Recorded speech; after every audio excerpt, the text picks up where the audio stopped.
लेते हैं अगला सवाल महाराष्ट्र से। महाराष्ट्र चुनाव भाजपा से मुंह मोड़ रहे हैं ओबीसी दलित मुद्दा, क्या संविधान बिगाड़ रहा है भाजपा का खेल, चुनाव किधर जा रहा है? एक मिनट रुकूंगा जगदीश जी। दयानंद बोल रहे हैं अभी झूठे जुमलाबाज के पास कोई मुद्दा नहीं है बच्चा, इसलिए हिंदू मुस्लिम करते हैं। देश की जनता को समझना चाहिए कि हमारे वोटों की चोरी हो रही है। हाँ। ठीक है ना? न जाने भारत की जनता कब जगेगी यह चीज। हाँ, ये दयानंद जी कह रहे हैं। जी जगदीश जी, आपके 2 बजे के प्रोग्राम में मैंने यह कहा था कि चुनाव आयोग पूरी तरह से गुलाम बन चुका है। जिस चुनाव आयोग की विश्वसनीयता CSDS के सर्वे के अनुसार 2019 में 57% थी, 2024 लोकसभा चुनाव के समय CSDS ने अपने आंकड़े जारी किए और CSDS ही इसके आंकड़े जारी करता है आधिकारिक तौर पे। उसने जारी किए तो 25 से 27% पे आ गई। यानी कि इस देश की 145 करोड़ देशवासियों के अंदर 115 करोड़ लोग चुनाव आयोग के ऊपर भरोसा नहीं करते हैं। यानी कि चुनाव आयोग चोर है, झूठा है, मक्कार है। इसका मतलब यह तात्पर्य होता है। और 20 सीटों पर जो हरियाणा के अंदर वोटिंग में ईवीएम मशीन 99% to 90% चार्जेबल पाए गए, जो फार्म 17C के अंतर्गत वह गलत है। फार्म 17C में कुछ और लिखा गया है, वहां पे ईवीएम कुछ और पाई गई है। इसका यह मतलब है कि वह ईवीएम बदली गई है और चुनाव आयोग बेशर्मी से यह कहता है कि मैं इस पर रिपोर्ट दूंगा। क्या रिपोर्ट दोगे भैया? वहां रिकाउंटिंग की बात हो रही है, वहां बात हो रही है कि आप मशीनों की मिलान वीवीपैट पर्ची से कर दो, और वह वीवीपैट पर्ची से न करके और रिकाउंटिंग न करा के कहता है कि मैं इस पर रिपोर्ट दूंगा। क्या रिपोर्ट दोगे? वो उनका कहना है कि हम मशीनों पे रिपोर्ट देंगे। मतलब उनका कहना साफ है कि जो जिन मशीनों से घपला हुआ था उन मशीनों को हटा के हम पुरानी वही मशीनें रख देंगे। पुरानी वाली मशीनें रख देंगे जिनसे पहले वोट हुए थे। नहीं जगदीश, नहीं, पहले समझिए, इस बात को समझिए। मैं दर्शकों को बिल्कुल साफ शब्दों में बताना चाहता हूं, क्योंकि मैं हरियाणा चुनाव को बहुत मतलब वो कर रहा था, गंभीरता से मैंने लिया था।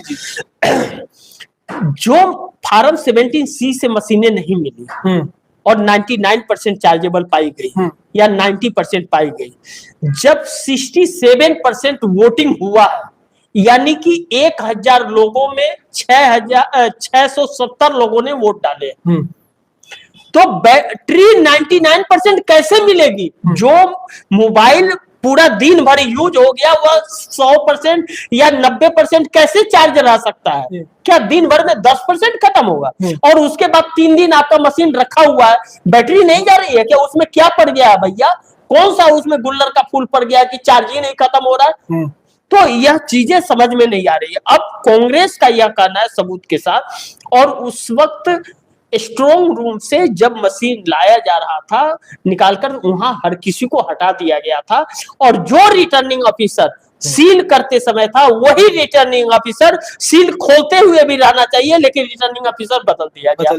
45 मिनट तकरीबन सीसीटीवी फुटेज बंद किए गए हैं, और 12 राउंड की गिनती होने पर सिर्फ 3 राउंड की गिनती का परिणाम बताया जा रहा है। क्यों ऐसा इतना देर किया जा रहा है? इस बीच में क्या खेल चल रहा है?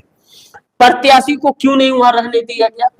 वहां क्या नाम है कि वो जो पोलिंग एजेंट है उसको क्यों नहीं रहने दिया जा रहा? तो उसके लिए स्टेज बना करके, यह पहली बार हो रहा है यह सब चीजें, कि प्रत्याशी को जानने का हक नहीं है कि उसको कितने वोट बोल रहा है। वह आदमी उनका आके बताएगा कि इतना मिला, तब वो करेंगे।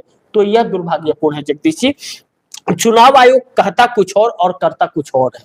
चुनाव आयोग बिल्कुल ही अस्वीकार्य है। चुनाव आयोग के कार्यों की सराहना हम लोग नहीं कर सकते, उसकी जितनी आलोचना की जाए उतनी कम है, क्योंकि वह इस देश पर एक काले धब्बे के रूप में स्थापित कर दिया अपने आप को चुनाव आयोग, और न्यायपालिका से भी लोगों का भरोसा और विश्वास उठ गया।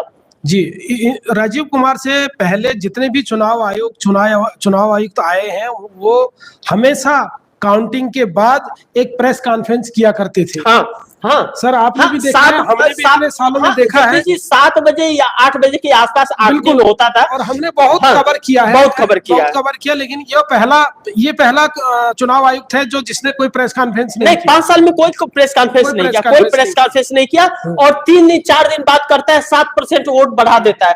आज तक 7% वोट कभी भी नहीं बढ़ते, 0.50% बढ़ते थे, 0.78% बढ़ते थे, हमने 0.98% भी बढ़ते हुए देखे हैं, लेकिन 7% बढ़ जाए, 6% बढ़ जाए, ऐसा कभी देखने को और सुनने को नहीं मिला। लेकिन राजीव कुमार का क्या विचित्र मतलब कार्यकाल है, और कहते हैं कि फ्री एंड फेयर इलेक्शन हम कराएंगे और ईडी भेज देते हैं। और एग्जिट पोल से भी लगभग मैच होते थे, 1-2 सीट ऊपर नीचे होता था, बिल्कुल। हाँ, लेकिन इतना डिफरेंस नहीं होता था। जगदीश जी, हम लोगों ने देखा है योगेंद्र यादव स्वराज इंडिया के अभी जो क्या नाम है कि एक समाज सेवी के रूप में अभी है, और Yogendra Yadav black and white TV पर दूरदर्शन के लिए एग्जिट पोल का और सर्वेयर का काम किया करते थे। आज भी उनके सर्वेयर बहुत एग्जैक्ट होते, उनको लोगों ने क्या ना कि महाराष्ट्र में मारने की कोशिश की, उनकी कुर्सियां तोड़ दी गई, पुलिस ने गिरफ्तार कर लिया, उनको नहीं करने दिया। वह निरीक्षण करते हैं, सर्वे करते हैं, अपना किसी कंपनी के लिए नहीं करते, किसी के लिए नहीं करते, अपनी संस्था के लिए करते हैं। एक आज देश में जो संस्थाएं हैं, जो प्राइवेट तौर पर अपनी संस्थाएं बना करके रखे हुए हैं, देश हित में काम कर रहे हैं, देश के लोगों के लिए मर रहे हैं और जी रहे हैं, वैसे लोगों को रोकना टोकना यह दुर्भाग्यपूर्ण है। लेकिन इन लोगों की असलियत ना सामने आ जाए, इसके लिए यह लोग हर हद करने अपनाने के लिए तैयार है, जो देश के लिए दुर्भाग्य है। जी जगदीश।